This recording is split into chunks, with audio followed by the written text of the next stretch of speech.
Hi, Florence here. I come to you again with some thoughts. You know, it takes only a very small action to sometimes make a very big impact.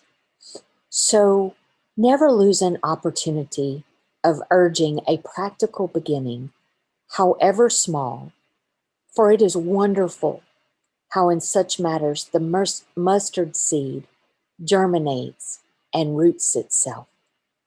So think back over your career. What small seed have you planted that germinated and had a major impact? And what seeds are you thinking about planting in the future? Hope you have a great Nurse Practitioner Week.